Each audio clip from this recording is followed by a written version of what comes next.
Aquí estamos comenzando en concreto contigo. Me da mucho gusto saludarte. Ya estamos en jueves y ya está oliendo a ponche.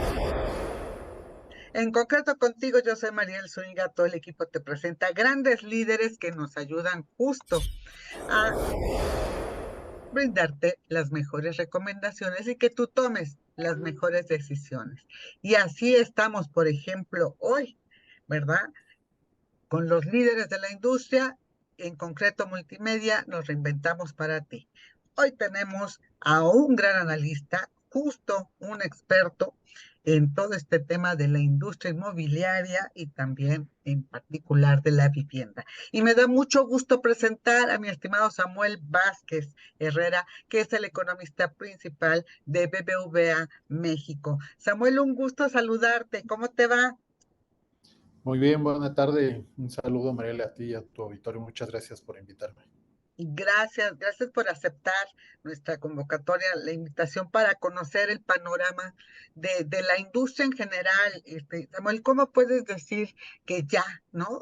Casi al cuarto para las 12, acabando este 2023 y de cara a un año que se ve muy desafiante? Te preguntamos cómo cierra esta industria de la cual pues muchos empresarios, desarrolladores en particular, se han quejado, han venido hablando de la baja producción de vivienda. ¿Cómo lo ves tú? Bueno, en términos económicos, habría que reconocer que estamos en la parte baja del ciclo económico de la vivienda. Ya se ha medido tanto por la construcción como por la colocación del crédito hipotecario. Aunque justo en estos últimos meses ya se ve un punto de inflexión de recuperación de la construcción, digamos, una incipiente, un cambio de dirección de dejar de caer hacia algo positivo, pero lejos, muy lejos de los niveles, primero, previos a la pandemia y previos al 2018 y, por supuesto, muy lejos de la década anterior, ¿no? Ajá, y del año récord que dicen que fue 2021, ¿no? Fue un año muy bueno en términos de colocación del crédito hipotecario, pero creció mucho la parte de vivienda usada, Ujú. eh, le ganó un poco de terreno a la vivienda nueva. Entonces, en términos de la construcción, no tanto, no fue tan positivo, pero en términos del crédito sí, la verdad es que hubo un pequeño auge de demanda por vivienda fuera de lo que marcaba la tendencia para esos años. Ajá. Oye, entonces sí ves que bueno, durante todo el año fue un año difícil, ¿no? Que se enfrentó a lo que tú nos vas a comentar, a todos estos peros, ¿no? Desafíos para todo el panorama inmobiliario, para la construcción y para la vivienda en particular, ¿no? Ya hablarás de la inflación y demás. Cierra de esta manera como consecuencia de estos efectos que nos vas a platicar, pero ya hay un punto de inflexión, como se da siempre al cierre del año, ¿no? Cuando hay más compra de viviendas, cuando hay más solicitudes de créditos, en ese punto estamos. Sí, por supuesto, en los últimos días de noviembre y la primera quincena de diciembre hay más colocación de crédito hipotecario, también obviamente de ventas de vivienda, aunque lo sensato para evitar este sesgo es compararlo contra el mismo periodo del año previo. Entonces, digamos, siempre a finales de año se da un impulso a la vivienda y entonces las comparaciones anuales evitan esto, ¿no? Si no pensaríamos que siempre crecemos en diciembre, cuando en realidad respecto al diciembre anterior no necesariamente. No, no estamos creciendo, bueno, todavía no llegamos a diciembre, pero noviembre a noviembre se podría hablar un poquito de cómo estamos. No tenemos cifras oficiales en el mismo mes. Recuerda que aquí van un poco rezagadas. Los últimos datos que tenemos, que es hasta el tercer trimestre del, de este año, digamos, hasta agosto, una parte de septiembre, lo que nos muestran en realidad es que está bajando la colocación de crédito hipotecario en general, Ujú. todo el Sí. crédito hipotecario y también cuando vemos solamente el crédito para adquisición de vivienda, también está bajando, aunque en menor proporción. Ujú, Digamos, el ujú. efecto es menos negativo en términos de el crédito que es dirigido específicamente para adquirir una vivienda nueva o usada, a en general el crédito hipotecario, ¿no? Recordemos que hay otros productos como liquidez, pago de pasivos, etcétera. Remodelación, compra de terreno, etcétera, Exacto. etcétera. Exacto. Entonces, la adquisición de vivienda es la que también, y se supone que es la de mayor volumen, ¿no? Casi siempre es para lo que se pide más el tema del crédito, ¿no? Para la compra de vivienda, aunque le sigan otros rubros, y ese ha bajado, ¿no? Entonces, por un lado baja la producción, por otro lado también el crédito. Así está más o menos cerrando. Todo acaba hasta que acaba y todavía falta, ¿no? El periodo más fuerte. Pero, ¿cómo pinta 2024 a reserva de que después hablemos de cómo cerró 2023? ¿Cómo pinta 2024 después de que se enfrentaron desafíos tan fuertes en este año como la inflación, el encarecimiento y escasez de algunos materiales, algunos commodities, el incremento de las tasas? Interés que no solamente fue en el tema hipotecario, sino también para los desarrolladores y constructores. ¿Cuáles son, te preguntaría, los principales desafíos del 2024 para la industria, Samuel? Bueno, empezando por la última parte, para el 2024, el principal desafío, sin duda, es incentivar la construcción y la demanda de la vivienda de interés social. Me parece que todos los que tenemos algo que ver con la industria de la vivienda, desde nuestras distintas trincheras, ya sea del lado del financiamiento, como analista, obviamente como constructor, Ujú, como parte de la política pública, incluso desde el punto de vista académico, por ejemplo, el papel que tú juegas con la información que reportas y que nos ayudas a todos a mantener un panorama amplio de las distintas visiones, pero debemos todos empezar a pensar cómo hacer redituable, cómo incentivar una mayor oferta de vivienda de interés social para empezar a atender este mercado que se ha quedado muy rezagado en los últimos años y que sin duda es el de mayor potencial, ¿no? Ese te diría que es el principal desafío. Ahora, hablando de perspectivas en general para el mercado de la vivienda en el 2024, la verdad es que lo vemos bastante positivo. Vemos justo un punto de inflexión para el próximo año donde van a empezar a mejorar cosas. ¿Por qué? Porque muchas de las variables económicas que habían sido difíciles para los constructores y también ujú, decirlo, una parte del lado de la demanda para las familias que demandan una vivienda, ujú, empiezan a mostrar señales positivas. Probablemente en el último par de años, quizá 3 años, el indicador más fuerte que desde nuestro punto de vista detuvo o ha hecho más difícil la construcción de vivienda y que ha trasladado a cuestiones de precio es el costo de los insumos para la construcción. ujú, Recordemos que llegó a tocar pico, ¿no? Y se mantuvo durante más de un año en la banda del 16 al 20% este índice de precios al productor específico para el sector construcción que nos reporta el INEGI, que la verdad es un indicador bastante objetivo y que nos ayuda mucho a ver qué es lo que está sucediendo en el sector. ujú, Pero los últimos datos, justo los datos del tercer trimestre de este año, nos indican que ha desacelerado ya muy fuerte el precio de estos materiales. Bueno, al grado de que para estos niveles del 16%, lo más costoso eran los materiales y lo que tenían que pagar los constructores en términos de remuneraciones o alquiler de maquinaria y equipo no estaba subiendo tanto, se mantenía por abajo del 10%.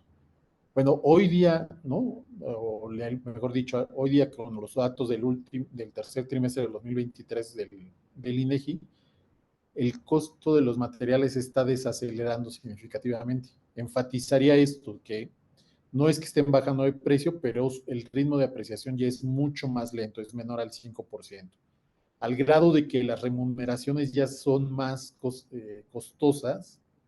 La remuneración a la mano de obra es más costosa que los propios materiales, ¿no? Que los incrementos ujú. a los salarios.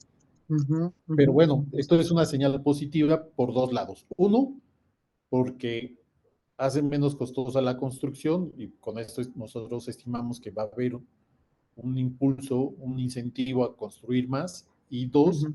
y ya no se va a trasladar tanto de estos incrementos en los materiales a los precios de la vivienda, que sin duda afectan la asequibilidad de la misma a los hogares. Claro, Eso, claro. Sí, perdón. eso por un lado.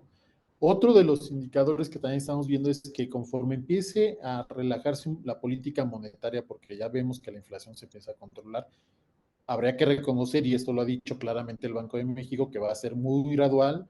Nosotros estimamos desde nuestra perspectiva macroeconómica que también va a ser muy gradual la disminución de las tasas de interés. En cualquier caso es positivo de los dos lados del mercado, tanto del lado de la oferta como del lado de la demanda, porque del lado de la oferta el costo del financiamiento refleja prácticamente de inmediato los cambios en la política monetaria. ¿Qué significa esto en términos más llanos? Pues que simplemente el costo del crédito para los constructores va a comenzar a bajar porque la política monetaria de nuestro Banco Central va a empezar a relajarse y con esto habrá más fondeo para que tengan más recursos y construir. Y Claro. por el lado de la demanda, pues también conforme haya menor presión en las tasas de interés, pues también estimamos que ya no habrá presión para el que se sigan incrementando las tasas de interés hipotecarias, que dicho sea de paso, en realidad no han reflejado todo el incremento, ¿no? O sea, ha sido bastante moderado, pero aún así, si le quitamos presión, pues seguiremos pensando que las tasas serán bastante accesibles para Claro. seguir la demanda por vivienda. Oye, Esto oye, en la, déjame interrumpirte para preguntarte si coincides que hacia el segundo semestre del próximo 2024 es cuando se podrá, pues, notar más, ¿no? Esta baja de las tasas de interés hipotecarias y bajas de interés, de tasas de interés en general. ¿Tú coincidías con ese pronóstico? sí, de hecho, te decía, nuestro pronóstico macroeconómico contempla que ya incluso en el primer semestre podríamos ver la primera disminución de la tasa de interés, pero serían más significativas sin duda el segundo semestre en la parte de las tasas de corto plazo, que son las que impactan directamente al crédito empresarial, ¿no? En este caso a las empresas constructoras. Sin embargo, sí habría que reconocer que tenemos ahí un tema de riesgo con el tema del presupuesto. Conforme el déficit eh, eh, se mantenga alto, podría haber una presión. Esto es un tema de riesgo que hay que tener cuidado. No estamos diciendo que necesariamente vaya a suceder, pero sí hay que ponerle atención. Y es que conforme el presupuesto contemple un déficit alto en las finanzas públicas, podría haber una mayor presión en las tasas de interés de los bonos que emite el gobierno federal. Y recordemos, y esto es bien importante tenerlo en mente, la tasa de interés hipotecaria de los bancos, su costo de fondeo es el famoso bono M10, que es el bono con el que el gobierno federal se financia a 10 años. Entonces, si empieza a haber presión en las finanzas públicas y por lo tanto en las tasas de interés, sería difícil que las tasas de interés hipotecarias se comiencen a bajar. Entonces, digamos, en general lo vemos positivo, creemos que es así, solo habría que empezar digamos, el único factor de riesgo que vemos es este tema del presupuesto. Sí, sí, sí, me queda claro. O sea, por un lado, bueno, la política monetaria ya no, pero sí el tema del presupuesto y con influencia en el bono. Y nada más preguntarte otra cosa antes de que me sigas hablando del panorama desafiante para el 2024, que parece que tiene alicientes y podría ser mejor año que ¿cuánto subió hasta el momento, en general, en promedio, los precios de la vivienda? Bueno, los precios de la vivienda, te decía, habían subido hasta 16%, un poco más. La verdad es que habían sido bastante significativos durante el 2021.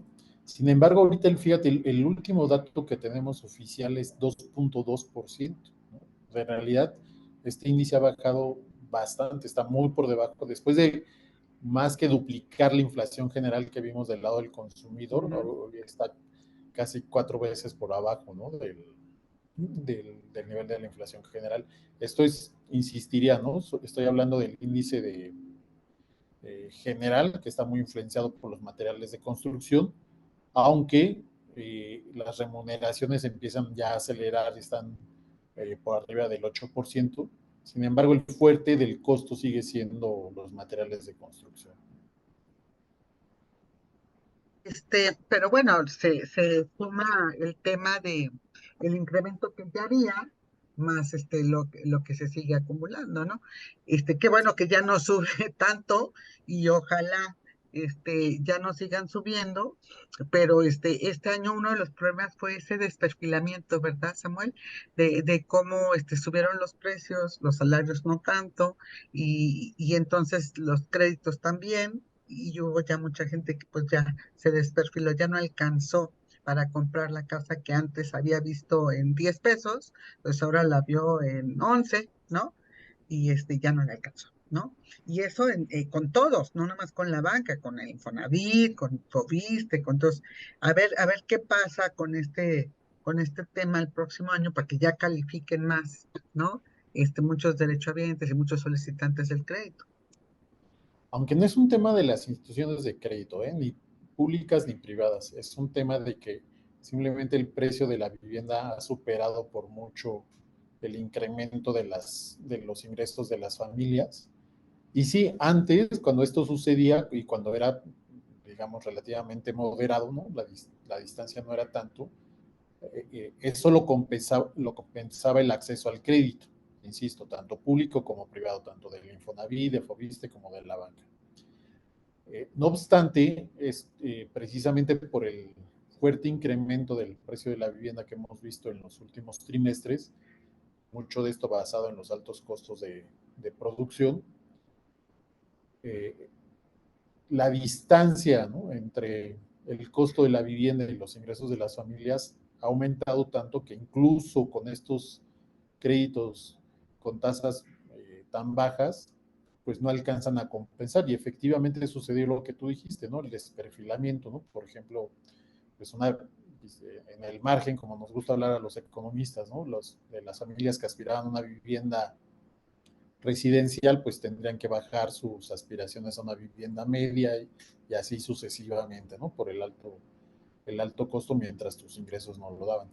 Incluso Exacto. recordarás que hace un par de años mostrábamos precisamente cómo el crédito, el acceso al crédito compensaba esa diferencia, pero bueno, el crédito no puede bajar más y menos con la política monetaria actual. Exacto, exacto. Oye, y entonces para redondear este año, sin ánimo de ser simplista, porque tuvo muchas dificultades y todavía las enfrenta, ¿no?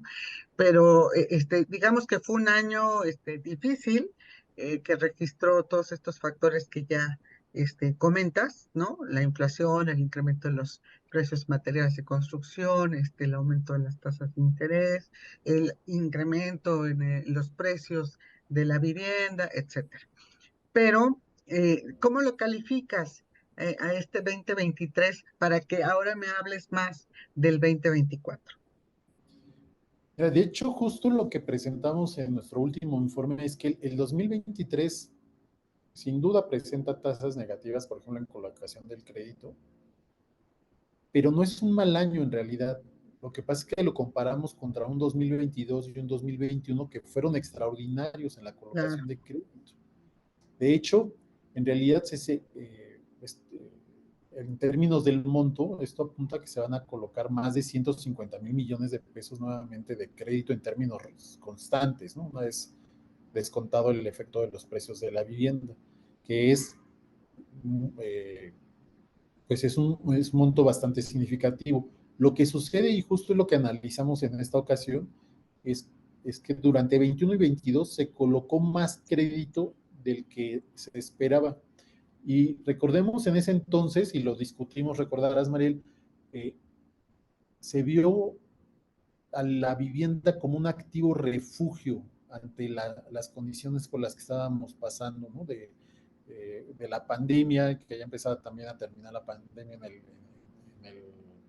finales del 21, pero muchas familias empezaron que tenían el acceso al crédito o que tenían los recursos para comprarla directamente, empezaron a comprar vivienda como un activo refugio ante la incertidumbre que se había ocasionado en ese entonces. Y también hay que decirlo, no es algo que sucedió solo en México. De hecho, fue más fuerte en otros países, incluso en economías desarrolladas. Y entonces, digamos, si ibas a colocar, si ibas a vender 100 casas, pues ese año vendiste 110, ¿no? Entonces vendiste más de las que esperabas. Si íbamos a colocar 100 créditos, colocamos 110. Eso hace que el siguiente año, pues, simplemente repetir la meta anterior va a ser muy difícil por ese, déjame decirlo así, ¿no? Las familias que iban a comprar vivienda o adquirir crédito en el 2023 se adelantaron 1 o 2 años y entonces ahora no lo están haciendo. Pero en realidad no es un año realmente malo en ese sentido, ¿no? Y otra cosa que del 2023 que enfatizaría es que hay distintos factores, sobre todo del lado de la oferta, que nos hacen pensar que el año 2023 es el punto de inflexión para empezar a ver una recuperación del lado de la construcción. Te decía ya los costos de los materiales, el fondeo. Otro indicador también positivo que vemos es el tema del empleo, que los mismos constructores están demandando más trabajadores, ¿no? Generando más trabajo. Es un sector con mucha movilidad en el factor trabajo. Simplemente quiere decir que si requieren más trabajadores es porque están planeando construir más. Otro indicador como el registro único de vivienda, que también muestra una incipiente recuperación, que no solo nos habla de los proyectos, sino también lo podemos interpretar como una intención de construcción por parte de las empresas constructoras. Y te diría todavía de lado, le mando un par más de datos que creemos que son positivos y empiezan a surgir ahorita en el 23 y que se reflejen en la segunda mitad del 24 y parte del 25, es la confianza del consumidor específico para vivienda empieza a mejorar. Y quiere decir esto que las familias dicen que tienen la intención de comprar vivienda. Y dos, el empleo formal privado, que es la principal fuente de demanda de vivienda, está creciendo por arriba de lo que crece la economía. El último dato que tenemos es 3.9%, y más aún estos trabajadores que reportan ingresos altos en términos de los sumas, de las unidades de medición y actualización, todavía los que se registran con más de 6 sumas crecen más que el promedio total. Entonces, empezamos a ver señales positivas. Sin duda, y esto hay que reconocerlo, el 2023 va a cerrar en colocación de crédito y probablemente en ventas en general en terreno negativo, pero son estos factores. Y lo que sí vemos son estos puntos de inflexión en distintas variables económicas que estamos estimando se reflejan de forma positiva a finales del 24. Y 2024 entonces, se vería como ya estás anticipando, ¿no? Con este deseo de las familias de sí y la intención de comprar vivienda nueva, usada, remodelar, crédito más liquidez, terreno para construir, todas estas fórmulas, pero sí de tener y hacerse de su patrimonio, se les ve mayor intención. Entonces, ¿cómo podemos, sacando tu vuelta de cristal, Samuel, ¿no? ¿Cómo se puede ver el 2024? ¿Como con más optimismo, como con un crecimiento similar a este año, nuevas familias? ¿Cómo se ve el 2024? Bueno, definitivamente mejor que el 2023, ¿no? Te decía, el 2023 estamos esperando que termine en negativo, pero para el 2024 ya esperamos un crecimiento marginal, moderado, porque los precios de la vivienda siguen muy altos, pero sí esperamos ya ver un crecimiento nuevamente del 2024 para todos los jugadores de la industria, ¿no? Tanto los institutos públicos como la banca, y obviamente esto refleja mejoras en cada segmento de la vivienda conforme el perfil de estos jugadores de crédito. Entonces creemos Ok. que sí va a haber una Mayor ampliación del colocación. mercado. Exacto. Mayor colocación. ¿Y cómo ves este tema de la falta de construcción? Porque pues los constructores, desarrolladores, se acabaron el stock, ¿no? Que se les había detenido un poquito durante la pandemia, pero ahorita pues ya lo están acabando muchos con los que he platicado y pues no están construyendo, entonces ahí sí va a haber un tema, ¿no? Sí, sin embargo, tú sabes que a nosotros lo analizamos más en términos del equilibrio entre la oferta y la demanda.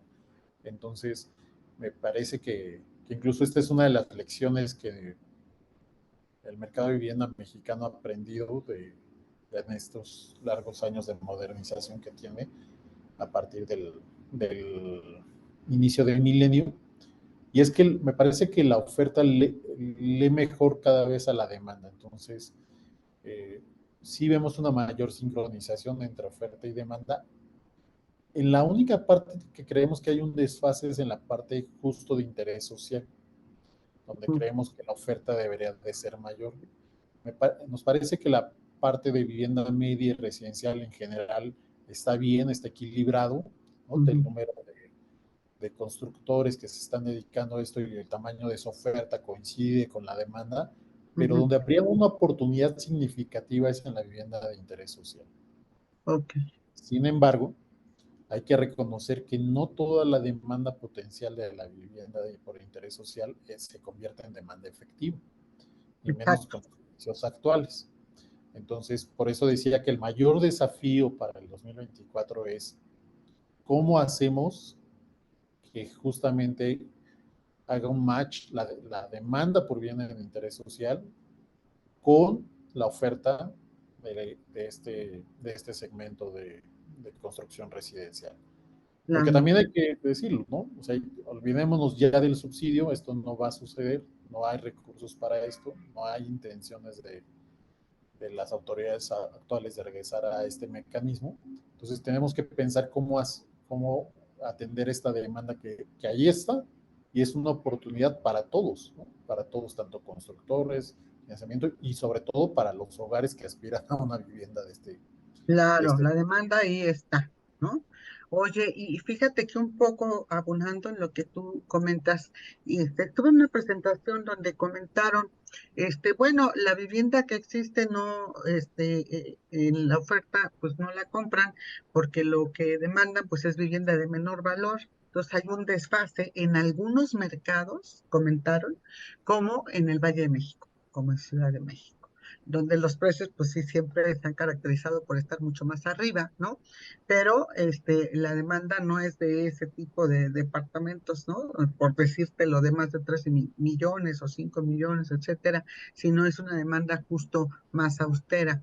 Allí, pues, leyéndote a ti como analista y como interpretan al mercado, dices, esto se va a tener que equilibrar en algún momento. Sí, exacto. La verdad es que en las grandes ciudades, y nuevamente, no es un fenómeno particular de la Ciudad de México, a mayor densidad, simplemente la vivienda se hace muy cara, y esto es muy sencillo. En realidad, ya no necesitamos un economista para eso, pero eh, deja de decirlo porque ese es mi trabajo, ¿no? Eh, ¿Sí? Tenemos un factor fijo de producción que es tierra.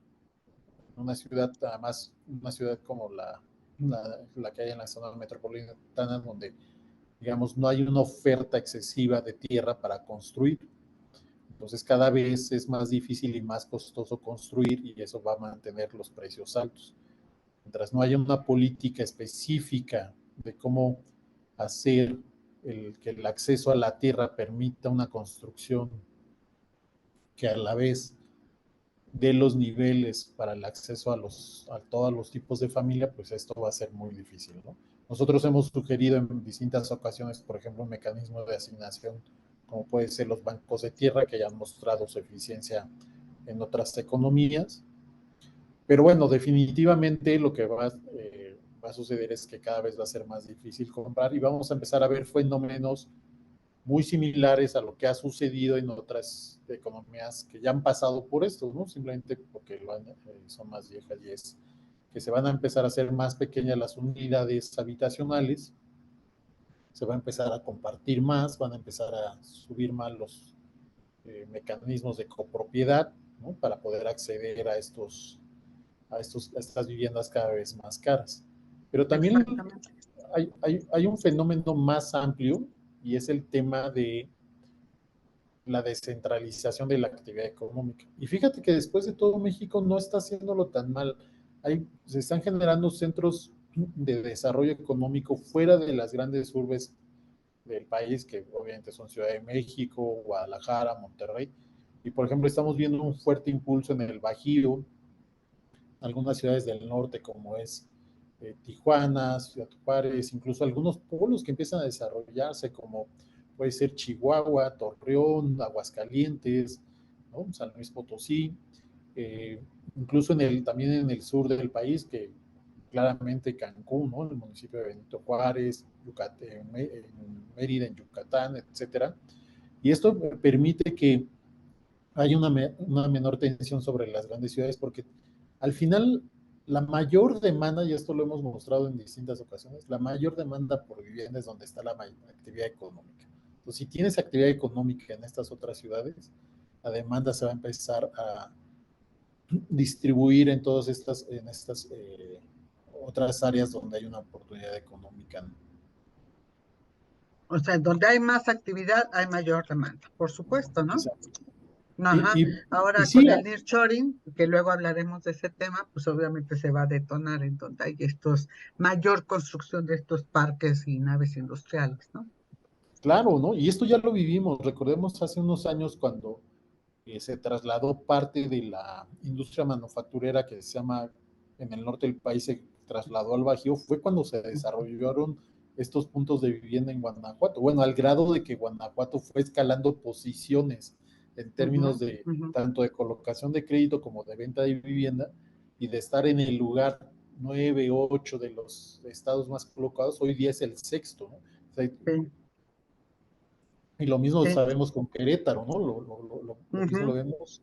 No, y hoy día se han desarrollado tanto que justo hicimos un estudio relacionado ujú. con otro tema, donde ya no es un tema Querétaro y Guanajuato de solo la manufactura, sino que el sector servicios también ha crecido tanto que incluso es la zona del país que más se puede asimilar a la Ciudad de México en términos del consumo de las familias a un nivel doméstico. Y esto lo da justo la gran oferta de servicios que ha surgido en la zona.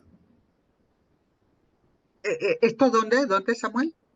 En el Bajío, en En el Guanajuato y Bajío. Querétaro. Exactamente. Ok. Pues sí, yo creo que amerita, y sí responde a, como bien lo comentas, ¿no? A la mayor actividad, como de lo que estamos hablando ahorita, pero sí amerita una gran plática, todo este tema de el famoso nearshoring que está tan llevado y tan traído, y lo traemos en la punta de la lengua, ¿no? Pero sí, sí, sí, efectivamente responde a mayor demanda, pues el que también se genere esa oferta. Vamos viendo cómo se adapta este problema que te comentaba yo del mercado, que revelaron algunos desarrolladores de aquí del Valle de México, ¿no? De, bueno, pues lo que tenemos no se vende, pero no tenemos lo que nos piden, ¿no? Porque es de menor valor y no lo podemos construir en ciudades como esta, ¿no? La de México. Entonces, a ver ahí cómo se va ajustando el mercado, siempre y cuando los desarrolladores no se vayan a otras industrias o a cultivar sus nueces o a hacer Ubers, ¿verdad? Sino que sí se enfoquen a ver cómo No, sí, ¿no? y precisamente por eso te digo, o sea, esto es muy sencillo. Lo que hay que hacer es fomentar la construcción, ver cómo se hace rentable la construcción de estos segmentos. Y por eso te digo que es el Exacto. gran desafío de todos los que tenemos algo que ver con la industria, porque tiene que haber ideas, ¿no? Y distintos mecanismos de hacer que sea rentable construir esta vivienda que sea accesible para todas las familias, pues no solo en la Ciudad de Correcto. México, ¿no? Sino en todo el Ciudades país. como estas, nada más. Ajá, claro. Claro, porque vivienda de interés social se necesita en todo el país y en unas ciudades más que en otras, pero en todo el país. Es, yo creo, la de mayor demanda, Samuel. ¿Perdón?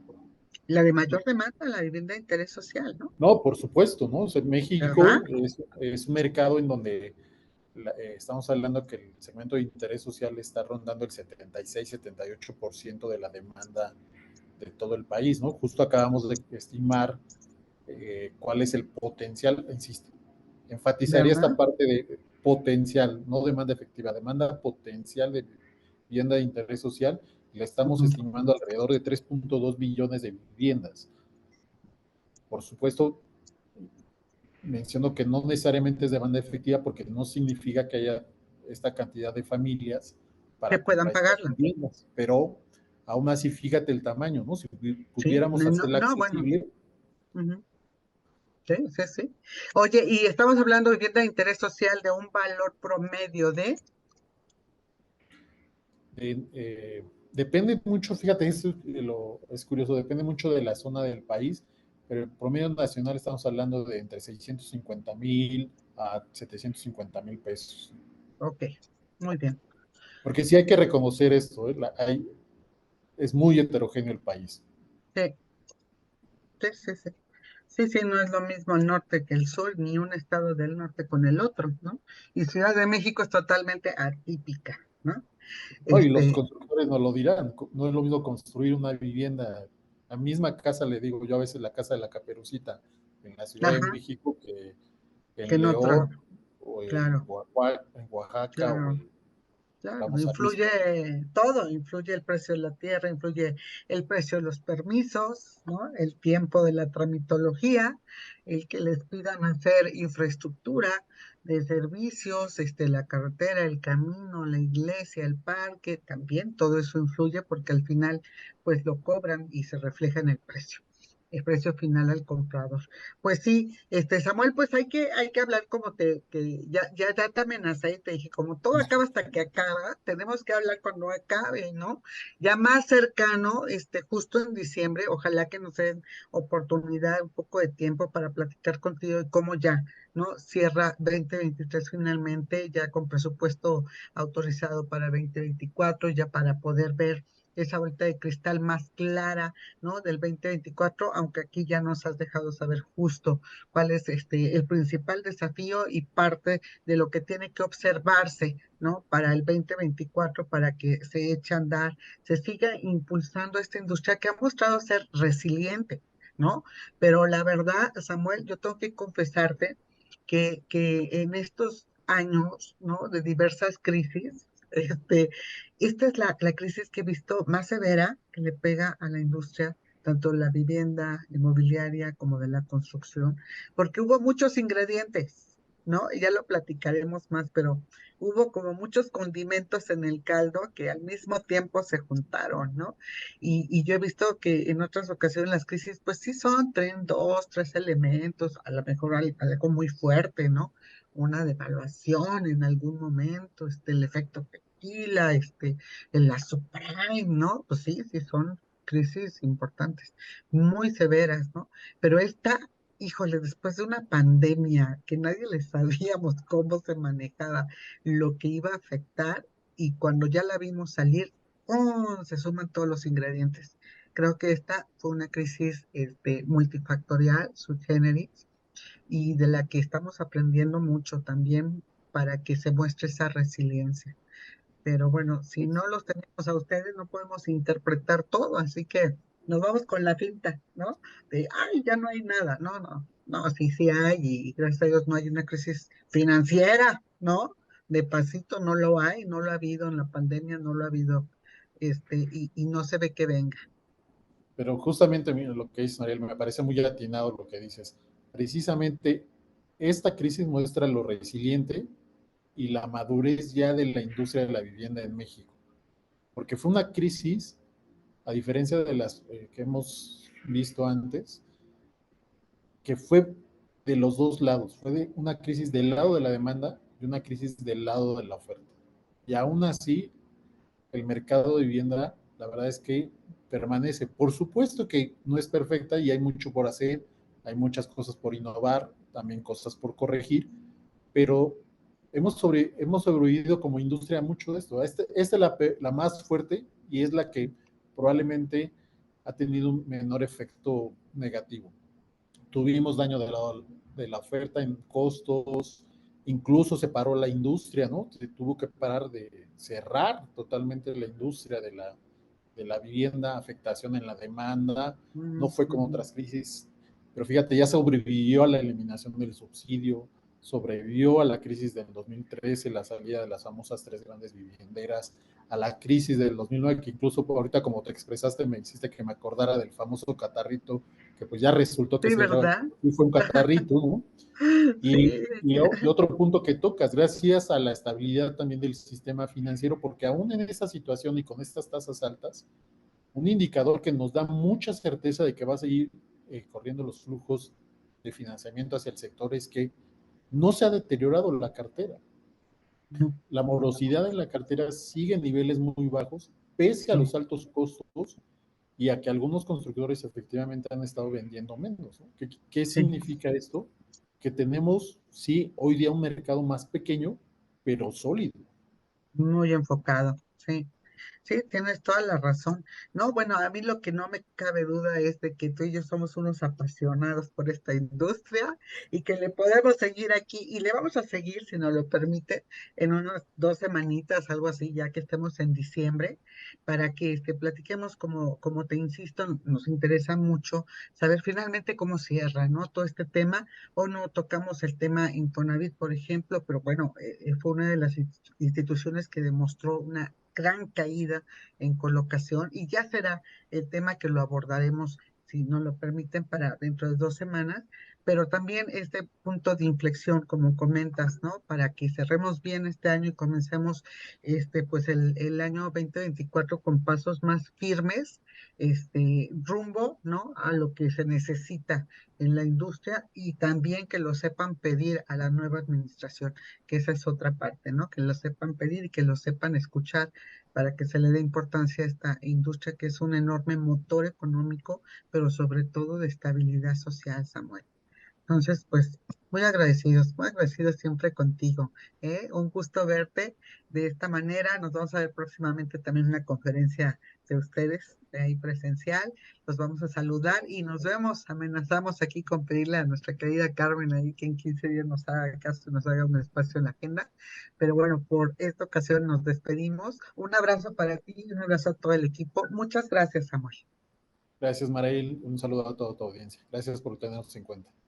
No, gracias siempre por compartir con nosotros tan importante información, tan actualizada como siempre la tiene Samuel Vázquez, economista principal de BBVA, a quien agradecemos su gran aportación a este programa. Y bueno, pues yo los dejo aquí con algunas cápsulas inmobiliarias, por supuesto. Te esperamos ya en 8 días, el 22, en nuestro aniversario. Cumplimos la mayoría de edad, en concreto 18 años, la mayoría de edad aquí en México, ¿verdad? Ya 18 años, gracias a ustedes y a personajes como Samuel Vázquez, que nos ayudan siempre con su información para estar atinados y brindarles a ustedes las mejores recomendaciones. Que tomen atinadas decisiones.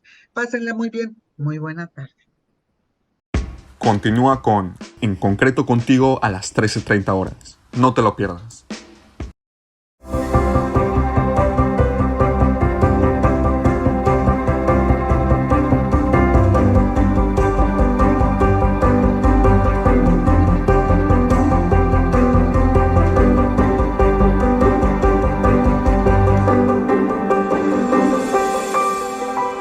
Consulta nuestra revista en www.grupoenconcreto.com.